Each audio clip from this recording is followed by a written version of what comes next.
Ahora vamos a demostrar la propiedad siguiente. Esta propiedad tenemos un logaritmo en base b, digamos, con argumento a elevado a x. El argumento es una potencia, a elevado a x. Y se puede escribir de la siguiente forma.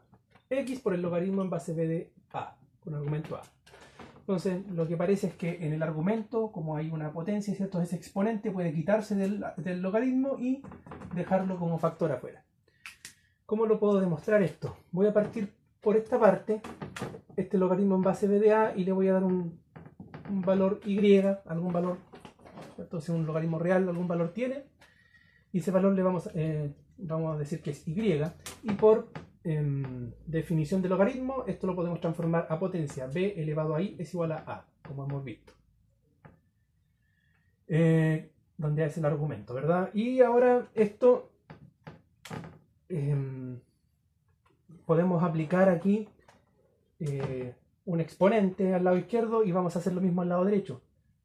Y ese exponente puede ser x. Si yo elevo x el lado izquierdo y hago lo mismo al lado derecho, se mantiene la igualdad, ¿ya? Ahora, esto que tenemos aquí es potencia una potencia. Por lo tanto, se conserva la base y se multiplican los exponentes, ¿verdad? Y eso es igual a elevado a x. Lo que hicimos entonces esto, transformarlo a eso. Ahora, podemos aplicar definición de logaritmo. Considerando esto como la potencia que vamos a tomar como referencia. Esta es la base y este es el resultado, ¿ya? de la potencia. Entonces el exponente que estamos considerando es ese. Sería entonces logaritmo en base b de a elevado a x. A elevado a x se transforma entonces en el argumento. Y el exponente de la potencia es el resultado del logaritmo, ¿ya? Pero habíamos dicho inicialmente que ese y que está ahí es logaritmo en base b de a. Por lo tanto, queda demostrada la propiedad, ¿ya? Una propiedad más, nos queda la propiedad de cambio de base. Hay una posibilidad de demostrar la propiedad de cambio de base usando esta misma propiedad, ¿ya? Pero también tengo la siguiente opción. Primero, enunciar la propiedad de cambio de base, logaritmos reales, ¿cierto? Tengan un posible valor real, ¿cierto? Si tenemos un logaritmo en base b de a, significa que lo puedo escribir como logaritmo de a partido por logaritmo de b en una base c, ambos, ¿cierto? Esto es para propiedades donde requerimos una base conveniente para poder sacar un resultado más sencillo. Eso podemos hacer. Esta es la propiedad de cambio de base. Logaritmo en base b de a es logaritmo en base c de a partido por logaritmo en base c de b. ¿Cómo lo puedo demostrar? Voy a decir que esta parte de acá, logaritmo en base b de a, tiene un valor que voy a llamar x, ¿ya? Esto también voy a decir que tiene algún valor. O sea, si el logaritmo en base c de a tiene algún valor real, ¿cierto? Algún valor posible, y es y. Y finalmente que ese logaritmo en base c de b también tiene algún valor, y le vamos a llamar z. No estoy diciendo nada del otro mundo, ¿cierto? Nada prohibido. Estoy diciendo que cada logaritmo que ahí aparece tiene un valor, ¿ya? Bueno, y con la restricción de que esto no puede ser cero. Eso lo vamos a ir afinando más adelante. Pero lo que podemos hacer es aplicar definición de potencias y transformar esto en una potencia, esto también, esto también. Veamos qué nos resulta. Sería b elevado a x es igual a. B elevado a x es igual a. Y también tenemos que c elevado a i es igual a. Por último, tenemos que c elevado a z es igual a b, ¿ya?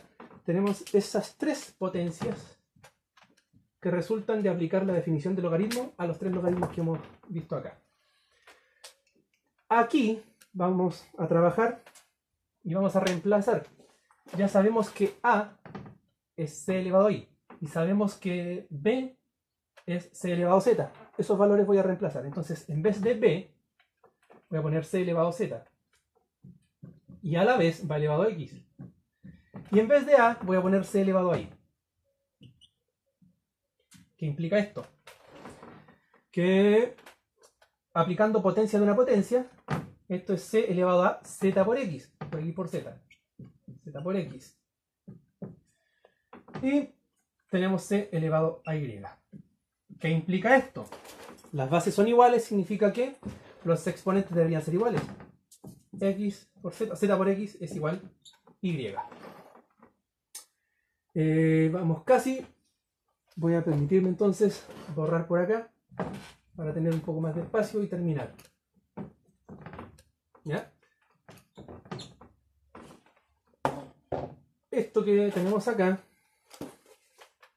a ver, veamos, lo podemos reemplazar, que habíamos dicho inicialmente, que z era igual a eso que está ahí, ¿verdad? Entonces, en vez de z, voy a escribir logaritmo en base c de b. X, habíamos dicho inicialmente que es igual a eso que está aquí. Logaritmo en base b de a.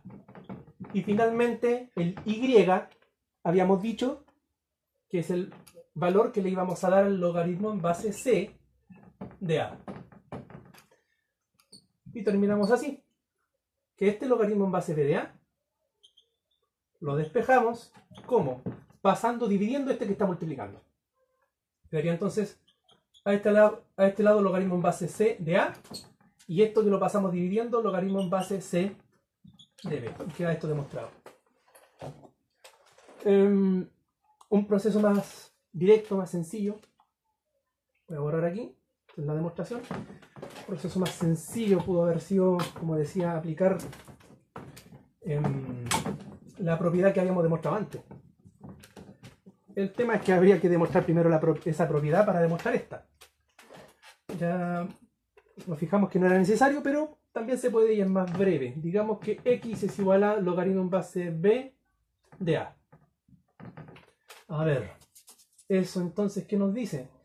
Que aplicando definición de logaritmo, esto quedaría así. Transformamos a potencia. A ver, ¿qué más podemos hacer? Voy a aplicar logaritmo en base c en ambos lados. Logaritmo en base c de b elevado a x. Si saco el logaritmo del lado izquierdo y aplico el logaritmo de la misma base al lado derecho, debería dar lo mismo. Logaritmo en base c de a, entonces. Ahora, lo que puedo hacer es esto, por la propiedad que habíamos demostrado antes, dejarlo acá como factor. Quedaría así. Finalmente, un despeje más que tenemos que hacer. Este x habíamos dicho que originalmente era logaritmo en base b de a. Logaritmo en base b de a. Al otro lado teníamos logaritmo en base c de a. Y este logaritmo en base c de b lo voy a pasar para el otro lado dividiendo. Igualmente queda demostrado, solamente que aquí aplicamos una propiedad que ya habíamos demostrado. ¿Qué otra cosa cabe mencionar? Para que no quede tan en el aire. Estaba aplicando una noción muy importante, muy básica también, de que si tengo que x es igual a y, y hay puedo aplicar una raíz, ¿cierto? Real, un posible valor de raíz, ¿cierto? Real. Puedo aplicar raíz de índice c, por ejemplo, a este lado, y si aplico la misma raíz al otro lado, entonces se mantiene la igualdad. Bueno, en raíces reales. Aplico raíz en ambos lados y se mantiene la igualdad. Como lo hicimos también, si aplico exponente c a este lado, debería poder aplicar exponente c al otro lado también, y se mantiene la igualdad, porque habíamos partido desde acá. O también puedo aplicar logaritmo en base C para x, si es que es un logaritmo real posible, según la definición que hemos visto. Y como apliqué el logaritmo en base C al lado izquierdo, puedo aplicar logaritmo en base C también al lado derecho, que fueron cosas que fuimos trabajando en estas demostraciones. Así que a partir de eso, puedo afirmarlo de ahí. A partir de eso también puedo afirmar esto. Y a partir de eso también puedo afirmar aquello. Siempre y cuando sean raíces, ¿cierto? Y logaritmos reales. Es muy parecido, es lo mismo, pero es muy parecido a lo que estuvimos haciendo en las leyes de cancelación. Hasta aquí entonces será hasta el próximo video.